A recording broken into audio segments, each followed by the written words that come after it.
Ever noticed how there's some people who will walk into a room and it's quite literally like they have that energy of they own the place, and then other people might as well have a neon sign on their forehead that says, please disrespect me. Yeah, that's not what we're doing in 2025. Today, I'm going to be sharing some science-backed strategies that are going to transform how others perceive you, and more importantly, some mistakes that you absolutely need to avoid if you are going to command respect and stand on business in 2025. Stick around, because by the end of this video, you are going to have a playbook on how you can command respect in any situation, no matter who you are dealing with. What is respect? Respect is about being seen as valuable, competent, and trustworthy. And the best part is these are all traits that you can cultivate. It's not about being born with it, it's about building it. First and foremost, people that command respect are proactive, not reactive. People who command respect don't just sit back and let life happen to them. They live by the belief of, I am the creator of my future.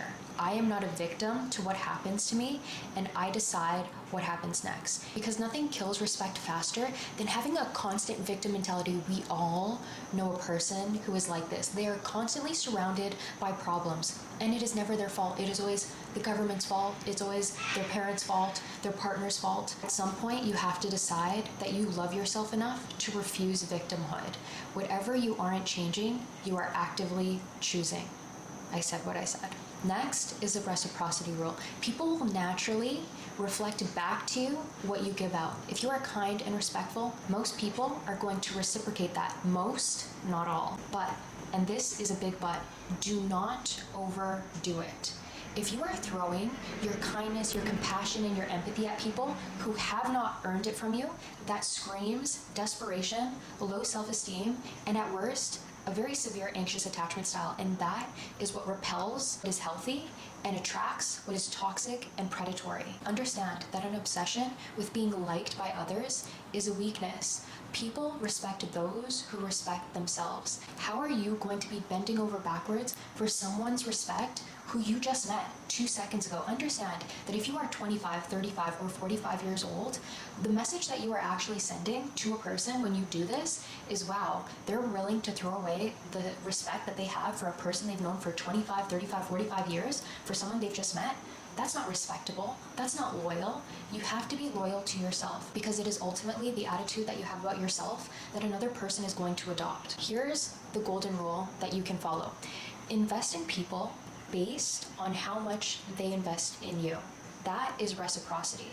Don't invest in a person based on how much you like them. And for the love of boundaries, don't go 100 miles per hour for someone you've known for 2 minutes, for 2 weeks, for 2 months. Let people earn your respect, because if you are going 100 miles per hour, even if you do have good intentions, at worst, it looks like love bombing, and at best, it looks like low self-esteem. Next is being comfortable with silence. People who are these Australian birds, I swear. I know we've all been there, where there is an awkward silence and we want to fill it so badly, and then we resort to oversharing, and then we regret it later. We've all been there. Understand that the pain and discomfort that comes with embracing silence is going to be less than the pain and discomfort that comes from oversharing, because remember, it is a privilege to get to know you, and so act like it. Silence is powerful, not awkward, and too many of you are uncomfortable with standing in your own power, and that ends today. Next is set clear boundaries and enforce them. Remember, it is the attitude you have about yourself that another person is going to adopt. And so many people are great at setting boundaries, but setting boundaries is just one part. The second part is standing firm on them and enforcing them, because people will inevitably test them. That is just human nature. When you are handling a horse for the first time, you know what the horse does? The horse will push into you to see if you are going to stand up for yourself and see if you're going to push back and if the horse should respect you. And people will naturally do that when it comes to your boundaries. And that doesn't mean you need to be super offended. It just means that it's human nature. You should actually get kind of excited. And I know that sounds weird, because this is an opportunity to show a person who you are and how to treat you. Because remember, when you are developing a relationship with someone, it is like laying down concrete. And so your first few experiences with conflict are ultimately going to show this person how much they should respect you, and more importantly, how to deal with you, how to treat you. Boundaries are not to keep people out.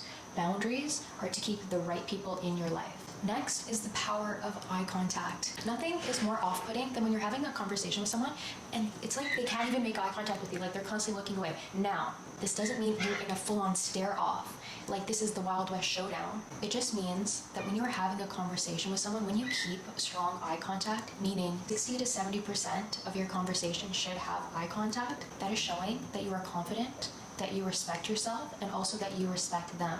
Next is dress the part. Dress for the job you want, not the job you have. Dress the way you'd like to be addressed. And this doesn't just go for commanding respect, it's also an incredible way to level up your life. Because when you look good, you feel good, and when you feel good, you do good. First impressions last, and they are formed in the first 7 seconds. And your personal hygiene also plays a role in this. So make sure that you're drinking your water, maybe you're drinking your liquid chlorophyll, wearing your deodorant, wearing your scented body lotion, your perfume, because all of these things do matter. Next is to embrace vulnerability with boundaries. Being open and authentic doesn't make you weak. However, is not the same as oversharing. Don't confuse vulnerability with oversharing. There is no reason why a person you had one coffee date with, someone you've known for a week, maybe even just one day, knows your entire life story. I know it can be so exciting to really hit it off with a person, but remember, that is not vulnerability, that is overexposure, and it is a privilege to get to know you. Next is be consistent and stand on business. Do what you said you are going to do. Consistency builds trust, and people who are trustworthy naturally command respect. And consistency isn't just in what you say and what you do, but it's also in who you are. Consistency is sexy. If you are one way with one person and different with another person, people will sense that, people will clock that. Keep your values and actions aligned, no matter who's watching. A consistent person is a dependable person, and a dependable person is a respected person. Don't forget that. And last is master emotional regulation. Let's be real, the most respectable people are the people that are calm under pressure. Those are the kind of people everyone wants to be around. They want to know that in a crisis, Rebecca, she's got it. When you are emotionally non-reactive, you don't just lead a room, you own it. This is especially important when you're dealing with disrespect. If you are popping off at every little thing, you are giving away your power. Stay composed. If you want a deep dive on handling disrespect with class and elegance, let me know. And now you have a playbook on how to command respect like a pro. And if you found this video helpful, don't forget to like, comment, and subscribe, and I'll see you in the next one. We ball regardless.